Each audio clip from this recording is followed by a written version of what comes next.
आज की कहानी का नाम है बुढ़िया की रोटी, जिसे लिखा है शंकर ने। एक बार की बात है, एक गरीब बुढ़िया थी और उस बुढ़िया ने एक रोटी बनाई, उसे पीतल की थाली में रखा।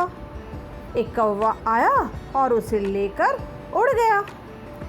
फिर पेड़ पर अपने घोंसले में जा बैठा। बुढ़िया बोली, कौवे, ओ कौवे, मेरी रोटी वापस कर दे। कौवे ने उत्तर दिया, क्यों दूं? मैं तो उसे खाऊंगा। बुढ़िया पेड़ के पास गई और उससे बोली, ओ पेड़, ओ पेड़, मैं बहुत भूखी हूँ और कौवा मेरी रोटी ले गया है। तुम उसका घोंसला नीचे फेंक दो तो मैं अपनी रोटी उससे वापस ले लूं। पेड़ मोटी आवाज में बोला, नहीं बुढ़िया, कौवा तो मेरा दोस्त है, मैं क्यों उसका घोंसला नीचे फेंकूं? बुढ़िया लकड़हारे के पास पहुंची।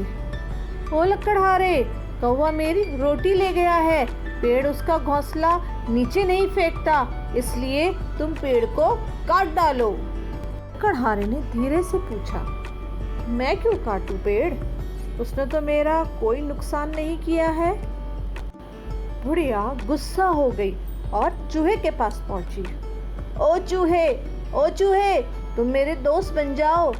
कौवा मेरी रोटी ले गया है, पेड़ उसका घोंसला नीचे नहीं फेंकता, लकड़हारा पेड़ नहीं काटता है, तुम उसकी कुल्हाड़ी की मूठ काट दो। चूहे ने कुछ देर सोचा, फिर बोला, लकड़हारे ने तो मेरा कुछ नहीं बिगाड़ा है, मैं क्यों काटूं उसकी कुल्हाड़ी की मूठ। बुढ़िया चलती चलती बिल्ली के पास पहुंची। ओ बिल्ली, कौवा मेरी रोटी ले गया है, पेड़ उसका घोंसला नीचे नहीं गिराता, लकड़हारा पेड़ नहीं काटता, चूहा लकड़हारे की कुल्हाड़ी नहीं काटता, मेरी बिल्ली, तुम चूहे को मार डालो। बिल्ली बोली, बुढ़िया तुम्हारी शिकायत ठीक होगी, पर चूहे ने तो मुझे कभी तंग नहीं किया, मैं क्यों उसे मारूं?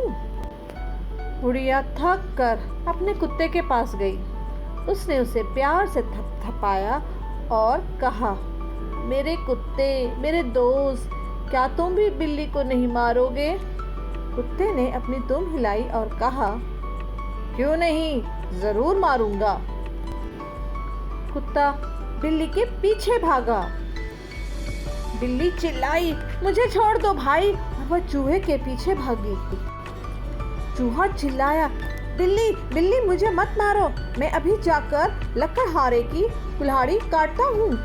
लकड़हारे ने देखा कि चूहा आ रहा है, उसने विनती की, भाई मेरी कुल्हाड़ी की मूठ मत काटो, मैं अभी जाकर पेड़ काटता हूँ। उसने अपनी कुल्हाड़ी उठाई और पेड़ काटने चल दिया। पेड़ बोला, लकड़हारे भाई, मुझे मत काटो, मैं अभी कौवे का घोंसला नीचे गिराता हूँ। पेड़ ने अपनी डाल हिलाई, डाल ने घोंसला हिलाया, कौवा डर गया और उसने झट से रोटी नीचे फेंक दी। बुढ़िया को अपनी रोटी मिल गई और वह खुशी खुशी अपने घर चली गई। और यहीं पे होती है ये कहानी समाप्त। उम्मीद करती हूँ आपको पसंद आई होगी।